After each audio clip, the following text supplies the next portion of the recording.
Good morning. देखिए कक्षा 11 में अपन ने पेटी केस बुक देखी थी। तो अब तक अपन ने जो रोकड़ बही के जो प्रकार देखे थे, जिसमें एक तो साधारण रोकड़ बही, एक द्विस्तंभीय रोकड़ बही, एक तो सिंपल केस बुक और एक आपने 2 कॉलम केस बुक और होने को तो 3 कॉलम केस बुक भी होती है जिसको डिस्काउंट कॉलम केस बुक बोलते हैं, लेकिन वो आपके सिलेबस में नहीं है। और एक आपकी पेटी केस बुक खुदरा रोकड़ बही जो अपन ने कल देखा था। तो पेटी केस बुक के अंदर आपको खर्चों के कॉलम के हिसाब से अलग अलग कॉलम होते हैं खर्चों के, उन खर्चों का टोटल मुख्य रोकड़ी के द्वारा दी गई खर्च करने वाली राशि के ज्यादा नहीं होना चाहिए। बैलेंस में नहीं बच जाए लेकिन उससे ज्यादा खर्चा नहीं होना चाहिए। इस बात का अपने को ध्यान में रखना है। तो सहायक बहियों में पहला प्रकार जो था आपका रोकड़ बही का, वो रोकड़ बही में पहली सहायक बही तो समाप्त हुई। अब दूसरी सहायक बही की बात करेंगे आज, क्रय बही की। ये क्रय बही क्या होती है, कैसे बनती है, कैसे इसका प्रारूप होता है और कैसे इसमें लेन देनों का लेखा होता है। तो देखिए क्रय बही के अंदर सबसे पहले उधार क्रय का आपको लेखा करना है, केवल उधार क्रय का, केवल उधार क्रय का लेखा आपको इस बही के अंदर करना है। नगद लेन देनों का लेखा इसमें नहीं होगा। तो क्रय बही के अंदर केवल आपको उधार क्रय का लेखा करना है। अगर कोई नगद में क्रय है तो नगद में क्रय का लेखा अपन ने केस बुक में कर चुके होंगे। भाई नगद के लेन देनों का लेखा तो आपका केस बुक में होता ही है। तो उधार के लेन देनों का लेखा करने के लिए ओनली उधार क्रय का लेखा करने के लिए अपने को क्या करना है, इस क्रय बही में लेखा करना है। लेकिन इसकी भी शर्त है, खरीदने में भी फर्क होता है। उसने माल खरीदा उसकी एंट्री करनी है, या कोई संपत्तियां खरीदी है तो उसकी एंट्री करनी है। इस बात का भी अपने को ध्यान रखना है। वो तो व्यापार की प्रकृति पर निर्भर करता है कि व्यापार की प्रकृति कैसी है, व्यापार किस प्रकृति का है, कैसी वस्तु का क्रय विक्रय करता है, उस व्यापार की प्रकृति पर निर्भर करता है। अगर कोई व्यापार टीवी बेचने का काम करता है, कोई बैटरी बेचने का काम करता है, कोई स्टेशनरी की दुकान है, तो वो तो उसके माल की क्वांटिटी पर निर्भर करता है, क्वालिटी पर निर्भर करता है कि उसका उद्योग धंधा कैसा है, उसका कारोबार कैसा है। तो उसकी नजर में केवल उन्हीं के लेन देनों का लेखा, क्योंकि किसी व्यापार के लिए माल वही है जिसका वो कारोबार करता है। अब कई व्यापारी का काम टीवी खरीद करके बेचना होता है, तो टीवी उसके लिए माल होगा, उसके लिए संपत्ति भी होगी। कोई बैटरी खरीदने बेचने का काम करता है, तो बैटरी खरीदना बेचना, जो बैटरी जो लाया है या बेच रहा है वो बैटरी उसके लिए माल है। लेकिन बैटरी को रिपेयर करने के लिए या बैटरी को ले जाने के लिए उन्होंने जो संसाधन काम में ले रखा वो उसकी संपत्ति होगी, न कि उसका माल होगा। तो पहली अनिवार्य शर्त है कि क्रय बही के अंदर केवल उधार क्रय, लेकिन माल का ओनली, संपत्ति का नहीं। अगर केवल उधार माल का यदि क्रय किया है तो उधार माल क्रय का लेखा उस क्रय बही में किया जाएगा। यदि उधार में यदि संपत्ति खरीदी है तो उसका लेखा क्रय बही में नहीं होगा। क्यों? क्योंकि वो संपत्ति माल की श्रेणी में नहीं आती। तो अब सवाल ये उठता है फिर संपत्ति का लेखा करेंगे किसमें? तो भाई साहब अगर नगद में क्रय किया है तब तो सीधा केस बुक में जाएगा, और उधार में यदि संपत्ति खरीदी है तो फिर जनरल प्रॉपर बना रहे हैं ना अपन, जनरल प्रॉपर में लेखा कर देंगे। मुख्य जनरल में जो लास्ट की जो सहायक बही आती है मुख्य जनरल, उसके अंदर लेखा होगा उसके अंदर उसका। लेकिन क्रय बही के अंदर उधार माल के क्रय का लेखा ओनली उधार माल क्रय का लेखा किया जाएगा क्रय बही के अंदर। ध्यान दें, क्रय बही में लेखा करने के लिए आपको पहले बीजक संख्या होना बहुत जरूरी है, क्योंकि उधार माल बेचा जाता है। तो उधार माल, अब जब चैप्टर शुरू किया था, जब ये बुक शुरू की थी, उस टाइम मैंने आपको एक बात बताई थी, प्रमाणक के प्रकार। उसमें प्रमाणक के अंदर एक प्रकार पड़ा था, एक तो कैश मेमो का, नगद पत्रक का, जो नगद लेन देनों का लेखा करने के लिए प्रमाणक बनाया जाता है, वो तो नगद पत्रक। और उधार में बेचने के लिए जो प्रमाणक बनता है वो आपका बीजक कहलाता है। तो आज अपन यहाँ पे उधार खरीदने बेच रहे, तो उधार खरीदने बेचने के दौरान बीजक संख्या बीजक बनाया होगा तो उस बीजक का नंबर भी होना चाहिए। क्यों? उसी बीजक नंबर से पता चलेगा कि उसका क्रेडिटर कौन है, पेमेंट किसको करना है, तो उस बीजक संख्या का होना जरूरी है। तो आपको जो बीजक संख्या कहाँ से आएगी? बीजक संख्या बनाने के लिए कार्बन कॉपी बनाई थी व्यापारी ने, उस कार्बन कॉपी से अपन उतारेंगे। भाई मूल कॉपी तो जिससे आपने खरीदा है उसने मूल कॉपी तो दे दी, भाई कार्बन कॉपी अपने पास में रखी होगी। तो आपको करबई में लेखा किसके आधार, पहले बात करबई में लेखा उधार का लेखा होगा। करबई में लेखा किसके आधार पर होता है? बीजक के आधार पर, क्योंकि बीजक हमारे पास में बिल होगा तभी तो पता चलेगा अपन ने क्या क्या खरीदा है और अगले को पेमेंट किस बात का करना है। इस बात का आपको को ध्यान रखना है। तीसरी बात, करबई का प्रारूप जब बनाएंगे वो एक अलग विषय है। प्रारूप जब भी करबई का जब योग लगाए, अच्छा बट्टे की बात आती है, बट्टा माल को जल्दी बेचने के उद्देश्य से दिया गया बट्टा और माल की बिक्री बढ़ाने के उद्देश्य से दिया गया बट्टा। अपन ने बट्टा दो प्रकार के पढ़े थे, एक तो नगद बट्टा और एक व्यापारिक बट्टा। एक व्यापारिक बट्टा, नगद बट्टा तो ग्राहकों से जल्दी भुगतान प्राप्त करने के उद्देश्य से दिया गया बट्टा आपका नगद बट्टा कहलाता है। लेकिन माल को जल्दी बेचने के उद्देश्य से अगले ने बट्टा दिया होगा तो ये बट्टे की राशि आपकी जितनी टोटल क्वांटिटी होगी उस टोटल क्वांटिटी में से क्या करना है, अपने को कम कर देना है। कभी कभार क्या होता है, एक एक वस्तु पर अपन बट्टा लगाते हैं। अगर वस्तु की प्रकृति एक ही है तो आपको टोटल अमाउंट पर उसका बट्टा लगा देना है, टोटल अमाउंट पर, और बट्टा इकट्ठा करके दिखा देना है। हाँ, माल को खरीदने के दौरान यदि किसी प्रकार का यदि खर्चा हुआ है, खर्चा तो माल की लागत में क्या हो जाएगा, जुड़ेगा। ये खर्चा तो माल की लागत में क्या होगा, जुड़ेगा। इस बात का आपने को ध्यान में रखना है। लेकिन बट्टा जो है वो संबंधित राशि में से क्या करना है, अपने को लेस करना है, पहली बात। उससे अगली सर, परचेज अकाउंट का जो भी आपका टोटल आएगा उस परचेज अकाउंट के टोटल को लिखेंगे परचेज अकाउंट डीआर के नाम से। जब आपका पर्टिकुलर का जो कॉलम आएगा उस पर्टिकुलर के कॉलम में लिखना है परचेज अकाउंट डीआर। जितना भी आपका टोटल आएगा वो टोटल आपको यहाँ पर लिखना है। इससे हमारे को पता चलेगा कि हमारे व्यापार की इस महीने की टोटल परचेज कितनी है, टोटल परचेज कितनी है। इससे आप डायरेक्टली एक तो ट्रायल बैलेंस में इसका टोटल बैलेंस लिखा जा सकेगा और साथ ही में इसकी डायरेक्ट ट्रेडिंग अकाउंट के अंदर परचेज लिखी जा सकी होगी। अब वो देखेंगे आगे जैसे जैसे टॉपिक आएंगे वैसे वैसे। तो ये है उधार करबई का मॉड्यूल। सबसे पहले उधार करे का लेखा केवल माल का होगा, ओनली माल का। माल यदि उधार करे किया है तो उसका लेखा होगा। बीजक संख्या के आधार पर लेखा होगा। माल को खरीदने के दौरान यदि कोई खर्चा होगा है तो वो खर्चा माल की लागत में क्या हो जाएगा, जुड़ जाएगा। और यदि बट्टा है तो बट्टा आपको घटाना पड़ेगा, क्योंकि बट्टा आप पहले पढ़ चुके कि बट्टे नगद बट्टा और व्यापारिक बट्टा कोई सा भी हो मूल राशि में से क्या हो जाता है, कम हो जाता है, लेस हो जाता है। और आपकी जो भी परचेज की जो भी टोटल परचेज आएगी वो टोटल परचेज को परचेज अकाउंट डीआर के नाम से क्या करेंगे, दिखाएंगे। पर इसके अलावा और कुछ नहीं है। तो आइए इसका प्रारूप देखते हैं कि प्रारूप किस प्रकार से इसका होता है। तो देखिए करबई का प्रारूप,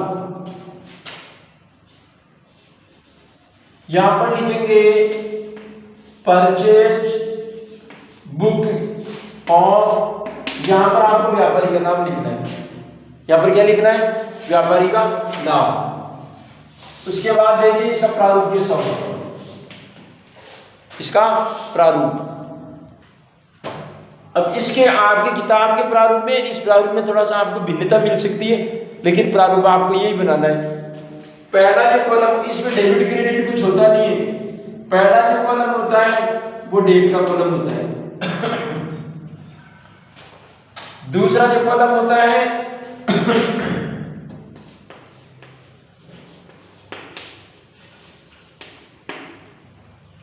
वो पर्टिकुलर का होता है। तीसरा कॉलम होता है वो होता है इनवॉइस का, इनवॉइस नंबर, बीजक संख्या, इनवॉइस नंबर, बीजक संख्या। एक कॉलम होता है एलएफ का कॉलम, हालांकि आपके जो नया जो प्रारूप आया है उसमें बीजक संख्या को पर्टिकुलर के बाद पर्टिकुलर से पहले बना रखा है, यानी डेट के कॉलम के जस्ट बाद ही बना रखा है, जो कि इनवॉइस नंबर बाद में आता है। उसके बाद एलएफ के बाद में अमाउंट के आपको 2 कॉलम बना लेने, अमाउंट के 2 कॉलम, एक तो कॉलम हो जाएगा डिटेल का और एक कॉलम हो जाएगा टोटल का, एक तो डिटेल का और एक कॉलम हो जाएगा आपका टोटल का। इस प्रकार से आपको इसका प्रारूप बनाना है। ये प्रारूप है। आपको सबसे पहले क्या करना है, जो भी आपकी जिस तारीख को डेट होगी वो आपको पहले डेट लिखना है। यहाँ पर क्रेता का नाम लिखना है, सॉरी उस व्यापारी का नाम लिखना है जिससे आपने खरीदा, जिससे आपने खरीदा। तो यहाँ पर विक्रेता का नाम लिखना है, जो बेचने वाला है उस बेचने वाला, भाई खरीद तो अपनी रहे तो क्रेता तो हमें भी है, तो व्यापारी का नाम तो लिखना है यहाँ पर, विक्रेता का नाम जिससे खरीदा है व्यापारी ने, यहाँ भी कर सकते हैं जिसने व्यापारी ने बेचा है, खरीदने वाले तो आप ही है तो अपना नाम तो नहीं आएगा। यहाँ पर आपको विक्रेता का नाम लिखना है और अंडरलाइन कर देनी है, सीधी बात। इस अंडरलाइन का मतलब पर्टिकुलर का कॉलम नहीं बना देना है, पर्टिकुलर का कॉलम बंद करने का मतलब है कि एक लेन देन पूरा हो चुका, तो अपन नाम लिखते थोड़ी लेन देन पूरा हो जाएगा, आप खाली उसके विक्रेता के नाम को अंडरलाइन करना है केवल, सही। बाद में जो भी आपने जो खरीदा है उसकी आपको डिटेल लिखनी है, जो भी आपने खरीदा उसकी डिटेल लिखनी है। आपको जो भी डिटेल है डिटेल के अंदर कॉलम के अंदर लिखना है। हाँ, बीजक संख्या तो बीजक संख्या आपको पहले लिखनी है, क्योंकि इसमें लेखा बीजक संख्या के आधार पर होगा। और आपको सबसे लास्ट में यदि घटाने के लिए कहा जाए डिस्काउंट, तो डिस्काउंट ध्यान रखना, ट्रेड डिस्काउंट होगा यहाँ पर, केवल डिस्काउंट का कोई लेना देना नहीं होगा। जो भी आपका टोटल आएगा उस टोटल में से आपको ये भट्टा घटाना है, भट्टा घटाने के बाद जो पैसा बचेगा उस बचे हुए को यहाँ पर लिखना है, उस बचे हुए को टोटल के कॉलम में लिखना है। और जैसे ही एक लेन देन पूरा हुआ पर्टिकुलर का कॉलम को क्या कर देना है, बंद कर देना है। इस प्रकार से आपको भट्टा घटाते जाना है और टोटल के कॉलम में लिखते जाना है। अंत में आपको जो भी टोटल आएगा उस टोटल के कॉलम को दिखाना है जहां पर परचेज अकाउंट डीआर के नाम से, परचेज अकाउंट डीआर के नाम से, और आपको ये वही क्या कर देनी है, बंद कर देनी है। ये वही क्या कर देनी है, बंद कर देनी है। तो आपको जो टोटल दिखाना है परचेज का, वो परचेज का टोटल कैसे दिखाओगे, परचेज अकाउंट डीआर के नाम से, और इसके अंदर कुछ भी नहीं है। तो देखिए एक क्वेश्चन करते हैं, और एक क्वेश्चन करते हैं करे वही का। मैं एक उदाहरण करता हूं और करे वही का एक उदाहरण करते हैं। देखिए यहां पर परचेज बुक और यहां पर व्यापारी का नाम, जैसा कि यहां पर लिख रखा है उन्होंने कुछ प्रविष्टियां, हालांकि यहां पर दे नहीं रखा है। तो कनिका, मेसर्स कनिका ट्रेडर्स, तो यहां पर लिखेंगे मेसर्स कनिका ट्रेडर्स। तो purchase book of messrs Kanika traders के नाम से। अब आपको इसका प्रारूप बनाना है वैधानिक प्रारूप बना करके पहला जो कॉलम लिखना है वो तो लिखना है डेट का, दूसरा कॉलम लिखना है वो लिखना है पर्टिकुलर का, और पर्टिकुलर का कॉलम थोड़ा बड़ा बनाना है, और यहाँ पर लिखना है बीजक संख्या, यहाँ पर एलएफ लाइन को बिल्कुल सीधी खींचना है, इनवॉइस स्केल के माध्यम से इनवॉइस नंबर, और ये एलएफ। यहाँ पर अकाउंट के 2 कॉलम होंगे, एक तो डिटेल और एक टोटल। डिटेल लिखना है, डिटोल नहीं लिखना है, डिटोल तो शब्द आता है, DETAIL, डिटेल और टोटल।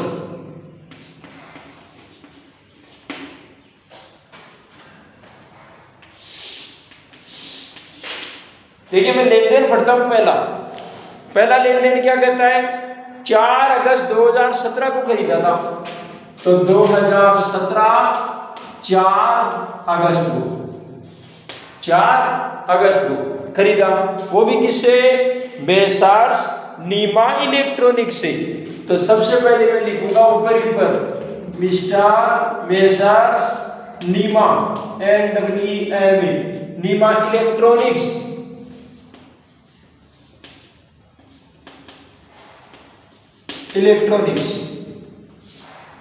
नीमा इलेक्ट्रॉनिक्स। अब नीमा इलेक्ट्रॉनिक्स से आपने खरीदा है तो अगले ने खरीदने से पहले ही देखो बिल बनाया, बीजक संख्या 3250। तो बीजक संख्या लिख दो 3250। सही। क्या खरीदा? छोटे आकार के टीवी खरीद रहा है। और कैसे खरीदा? 2000 रुपए का एक टीवी है। और टीवी कितने खरीदा? 15। टीवी भी कितने? 15 टीवी खरीदा। तो लिखो 15 टीवी, और वो भी small TV, 15 small TV @ 2000 each TV. प्रत्येक टीवी कितने का? 2000 रुपए का। 15 दूना 30,000 रुपए के टीवी हो गए। आपको डिटेल के कॉलम में 30,000 रुपए दिखो, डिटेल के कॉलम में 30,000 रुपए दिखो। और क्या खरीदा? इसी से ही खरीदा है टेप रिकॉर्डर, और वो भी कितने? अच्छा टीवी तो 20 है, सॉरी टीवी तो 20 है, 20 टीवी है तो 20 दूना 40,000, 20 दूना 40,000। और 15 टेप रिकॉर्डर, 15 टेप रिकॉर्डर @ अब ये कितने रुपए का है? 15। ये है 12,500 रुपए का प्रत्येक, 12,500 रुपए ईच रिकॉर्डर। प्रत्येक रिकॉर्डर जो है वो 12,500 रुपए का है। तो इसका हिसाब निकालो कितने का होगा? 2 0 से 2 0, ठीक है। 15 5 75, हासिल 7, 15 दूनी 30 और 7 37, 3 15 1 15 3 18, 1,87,500 रुपए का, 1,87,500 रुपए की टेप रिकॉर्डर होगी। सही है। क्या कहा? सभी वस्तुओं पर प्राप्त व्यापारिक छूट 20%। अब व्यापारिक छूट कितने की लगाई उसने? 20% की। तो आप पहले डिटेल के कॉलम को आप टोटल लगा ले, पहले क्या लगा ले? टोटल लगा ले। टोटल लगाने के बाद आप यहां पर लिखेंगे लेस ट्रेड डिस्काउंट @ 20%। 20% की दर से आपने क्या लगाया? बट्टा लगाया। तो एक बार टोटल तो लगाओ, बट्टा कितने रुपए पर लगेगा? 2,27,500। तो 2,27,500 पर अपने को क्या लगाना है? बट्टा लगाना है। तो 2,27,500 का 20% निकालना है। तो 20/100, 2 0 से 2 0 कट गई, 0 की 0, 5 दूनी 10, 7 दूनी 14 और 1 15, और 2 दूनी 4 और 1 5 और 2 दूनी 4, 45,500 रुपए का बट्टा हो गया। 45,500 रुपए का बट्टा। वो तो क्या कर दिया अपन? गठा देंगे। गठा दिया। गठाने के बाद में पैसा कितना बचा? वो निकाल करके बाहर रख दो। 1,82,000 रुपए नेट बच गया। 1,82,000 उसको आपको बाहर निकाल देना है, टोटल के कॉलम में लिख देना है इसको।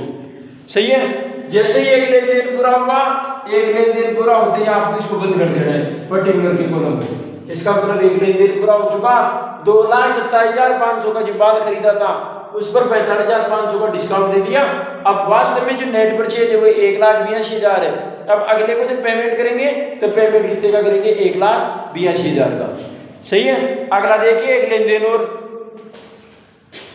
10 अगस्त को 10 अगस्त को क्या कहता है? मेसर्स पवन इलेक्ट्रॉनिक्स से खरीदा है। तो मेसर्स पवन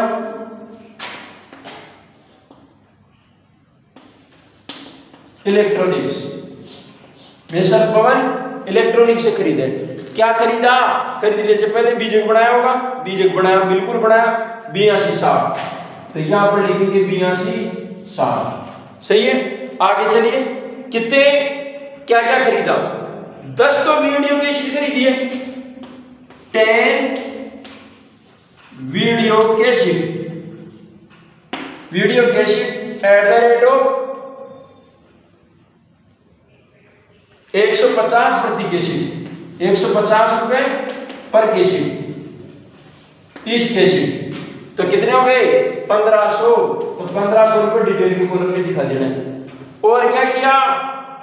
20 टेप रिकॉर्डर खरीदा है, 20 tape recorder at the rate of, ये कितने रुपए में खरीदा? एट द रेट ऑफ 1650, 1650 रुपए ईच रिकॉर्डर का। हल करो साहब इसको, कितने रुपए हो गए? 2 0, 5 दूनी 10, 6 दूनी 12 और 1 13, 2 एकम 2 1 3, 33,000 रुपए की हो गई। कितने हो गए? 33,000। खरीद पर व्यापारिक छूट 10%। तो व्यापारिक छूट कितने की थी? 10% की थी। तो बस टोटल लगाओ, कितने का माल आ गया टोटल? 1500 रुपए जोड़ने हैं अपने को। तो 33 और 1 34, 34,500। अब 34,500 पर कितना परसेंट बट्टा देता है? 10%। कितना देता है? 10% छूट देता है। तो देखो जो टोटल आएगा उसमें से घटाना है, less trade discount, trade discount at the rate of 10%। तो इसका 10% कितना होगा? 3,450 रुपये, 3,450 रुपये। घटा दो और बाहर निकाल दो इसको। बाहर निकालेंगे तो देखो 450 से 050, यानी बच के 31,050 रुपये, 31,050 रुपये। और आपको इसका टोटल का कॉलम क्या कर देना है? बंद कर देना है। इस प्रकार से आपको लेन देनों को लिखना है। इस प्रकार से आपको क्या करना है? लेन देनों को क्या करना है? लिखना है। अब देखिए, अब आपको क्या करना है? मान लीजिए लेन देन हो गए सारे लेन देन हो जाने के बाद आपको इस टोटल का कॉलम लगाना है। टोटल के कॉलम का टोटल लगाना है। जैसा कि इसका टोटल हुआ 2,11,050 रुपये, 31,000 तो 2,13,000, 2,13,050 रुपये का टोटल बनता है। तो इस 2,13,050 रुपये के टोटल को आप 31 तारीख को, जो भी महीने का लास्ट डे आएगा, उस लास्ट डे को लिखना है। वो भी किसके नाम से? परचेज अकाउंट डीआर के नाम से दिखाने, परचेज अकाउंट डीआर के नाम से, और बंद कर देना है। इसका मतलब है हमारी जो टोटल परचेज है वो टोटल परचेज 2,13,050 रुपये की है, 2,13,050 रुपये की। तो इस प्रकार से आपको करे भी आपको बना दिए। धन्यवाद।